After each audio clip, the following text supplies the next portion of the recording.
making you feel worse, you probably should limit it. I'm going to watch an hour in the morning and an hour in the afternoon.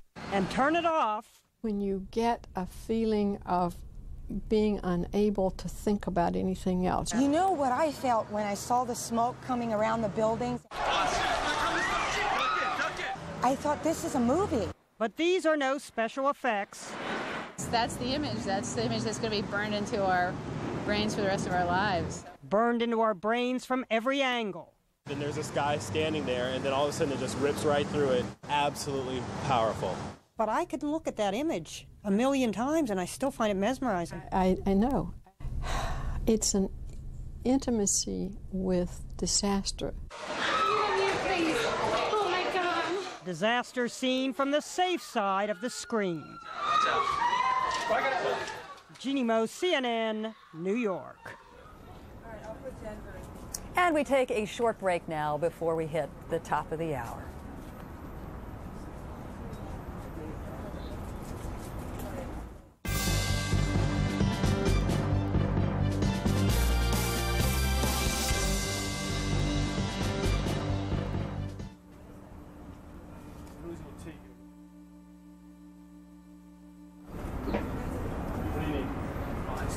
Welcome back, everybody. This is CNN's continuing coverage of America Under Attack. I'm Paula Zahn, reporting from New York this morning. Welcome. Among the many players who will be with us this morning, Bill Hemmer, who joins me south of here. He is a chunk away from Ground Zero at the Jacob Javits Center. Bill, you with me? Hello. Sure, Paula. Good morning once again. Good morning. Also joining us from Washington, John King, who is standing by with probably one of the most commanding views of the Capitol this morning. And Miles O'Brien joins us from the CNN Center in Atlanta. Hi, Miles. Good morning, Paula. Well, actually, Miles, we heard your voice, but we're looking at another man's picture, and there's John King again. But I think the folks who have been with us this morning are familiar with you all. Look forward to talking to you in a little bit. I want to update you now on some of the latest developments in America's new war. In Brussels today, authorities formally charged two men they believe were plotting an attack on U.S. interests in Europe. The two men are said to be members of a radical Muslim group. They were charged with possession of weapons of war. Congress has okayed a resolution allowing the president to go after those who had anything to do with Tuesday's attacks. The lawmakers also agreed to release $40 billion to finance the war against terrorists and recover from Tuesday's attacks. It's interesting to note that is twice what the president originally asked for. Here at Ground Zero in New York, the grim and exhausting search for survivors continues. More than 4,700 people are reported missing around the World Trade Center. With hands, shovels, buckets, and cranes, rescue workers have cleared more than 13,000 tons of debris. And finally, air travel in the United States is inching toward normalcy. Boston's Logan, that is, International Airport reopened this morning. But air travelers there and nationwide are facing some long lines and major delays and still limited flights as airports institute new security measures. So if you plan to travel, be prepared to sit around and wait for a long, long time. The only major U.S. airport that remains closed at this hour is Washington's Reagan National. I wanted to call attention to the skyline behind me this morning because for the first time you can actually make out the buildings that are south of where the Twin Towers once stood. As you can see from this perspective, smoke still billows out from the area of the crash site. We're going to try to give you a close-up shot now of the cranes involved in this cleanup effort. It is an extremely painstaking process right now because of the instability, as you can see, of the surrounding structures. Thousands of workers are down there doing what they can in this race against the clock. So far, the city is confirming that no new survivors have been found. 124 bodies have been recovered, with 59 of them identified. The city is urging anybody related to those missing to bring anything from their homes with possible identification to match up with DNA evidence, whether it's a toothbrush, a cigarette butt, or a hairbrush. At this hour, still more than 4,700 missing. Let's go to Bill Hemmer, who is standing by at the Jacob Javits Center, a place where countless numbers of New Yorkers continue to stream into to help out. Hi, Bill. Yeah. Paula, good morning again. Not just New Yorkers. We have talked to people from so many states across the country here. This is the staging area, Paula, where volunteers who want to go down to the site first have to gather. We're at the corner of 34th and 11th Avenue right now, several blocks north of where the World Trade Centers once stood. But if you want to get an indication of just how many people have showed up here, photographer Rich Brooks took this walk along the line here. We're talking about hundreds, possibly thousands, who knows, maybe 2,000 or more people have come here. Rich just started walking about 30 minutes ago. And he walked, and he walked, and he walked, and the line just keeps on going. And unfortunately, for the overwhelming number of volunteers here, they will not be afforded a chance to go down and help out today. We are told that workers from 4 different companies have been selected at this point to go down to the World Trade Center area and help out with the operation today. But still, a lot of people here still holding out hope that they may be selected at some point today. We talked to a lot of people who have come back day after day after day without any success or without any luck of getting on any bus to head down to the site south of here. So they once again are optimistic that at some point, indeed, they may be able to hitch that ride south of here. The other thing, Paula, donations here have been absolutely overwhelming. We're standing next to the Salvation Army area here, and just the water supply is already well extended over the number of people who actually are here. There's more food and more water than anybody could drink at this point. Captain Mark Hager is with the Salvation Army, and you've seen it. It's just been a flood, has it not? Yes, it has.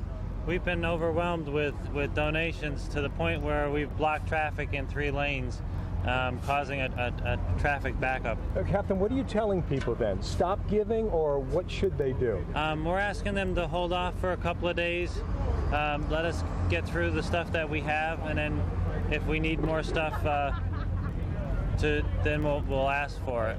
Okay. Of the things that you might need at this point, what would you point your finger to there? I know they've been asking for asbestos respirators. Are those coming here? I believe they'd be going down to the FEMA center where they have a staging area for that stuff. Somebody had also indicated they needed ice. Is that the case? Occasionally, yes, we could use ice.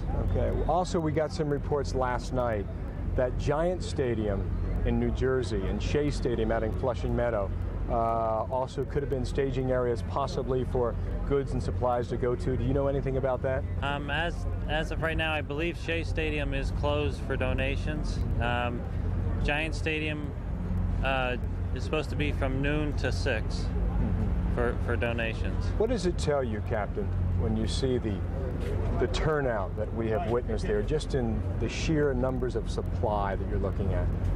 It's overwhelming, and it's grateful to see that the turnout of support for the workers that are volunteering their time to go down and dig through the rubble to find survivors. What's it tell you, though? I mean, looking back at the supplies you have here. I'm just overwhelmed. I haven't seen anything like it.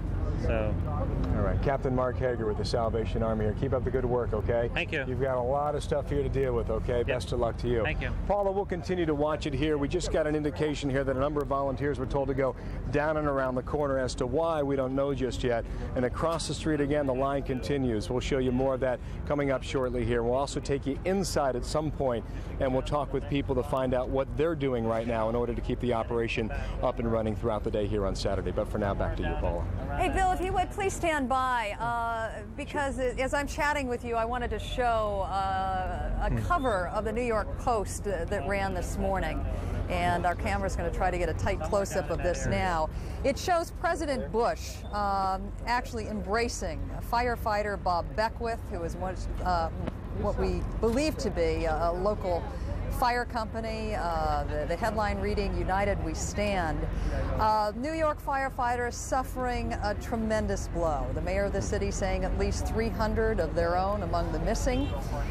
And among the dead was a fire department chaplain who was actually delivering last rites to a firefighter killed by a body falling from the first tower. Wow. Reverend Michael Judge was then himself killed by the crush of the collapsing second tower. And Bill, you probably heard some of those firefighters you're talking to today calling reference to a memorial service that will be held here on September 23rd in Central Park, honoring the firefighters who lost their lives and those who continue to fight to save lives in New York City. The loss of the firefighters and the police, as you no doubt have noticed, has touched a very raw nerve here in New York City. Yeah, and fire officials from all over the country are responding to that. We ran into a couple gentlemen who came in from Michigan late last night. Grand Rapids, Michigan, just came here to try and contribute in any way they could. And I think there was a clear resonance, Paula. When you talk to people from all across the country, they can truly relate to what they're seeing here and what they're witnessing here. The other thing that strikes me, you mentioned earlier about 15 minutes ago about just thoughts and impressions. This is a site that's indelible. This is what we're seeing on nearly every street corner here. People who have tried to get out the word, looking for people who are missing, have not been heard from. And this is the hope that, again, people are hanging on to here in Manhattan. Again, on nearly every street corner, on signposts, street posts, we're seeing people post their pictures, post their information. And if you've been over the Armory, Paula, you know through Elizabeth Cohen's reporting that, again, that is ground zero for that. But it does not stop just there, but indeed it spreads out throughout the entire area here. All right, Bill, joining me right now is Harold Schaitberger, who is with the International Association of Firefighters. He joins us from Denver this morning and has some very strong thoughts about what kind of impact this might have on firefighters across the nation. Welcome, Mr. Schaitberger. Appreciate your time. Good morning. Good morning. Yesterday I was interviewing some of your colleagues, and they said what makes this tragedy even more profound is that you all are instinctively trained to go where the flames are. And he felt of the initial 400 firefighters that were sent in, they probably didn't even give any thought to the fact that these towers might eventually collapse. Well, first of all, it's not a matter of not giving any thought to that. The firefighters throughout this nation, and certainly New York's absolute bravest, one of the finest fire departments in the world, there's only one way to do this job. You have to go in. Those firefighters were initiating a tactical mission that included search and rescue, evacuation of the civilians from the building, and ultimately setting up an initial attack on the fire. And there's only one way to do this job. That is men going in those stairwells, up in that building, and performing their work.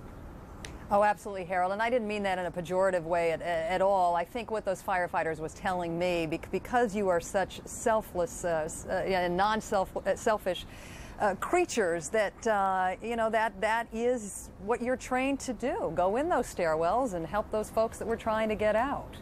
You know, you're really talking about this nation's domestic warriors.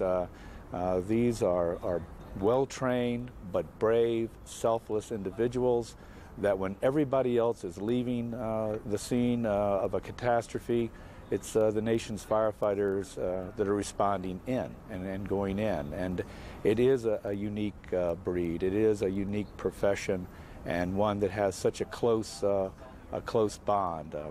It's hard for a lot of people to understand that bond among firefighters unless you've really been in the business.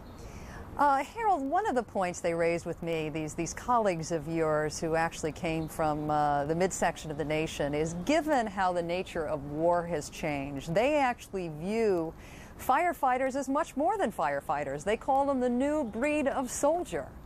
Well, is that what you think your role will come to, or has come to? Well, certainly if you take a look at this horrific last 5 days, if you look at the Murrah building in Oklahoma City, if you look at virtually every disaster, natural or man-made, it is the nation's firefighters who are the foot soldiers that are first on the scene. As catastrophic and unbelievable as this incident was, I can only be thankful that we had no biological or chemical agents involved in this.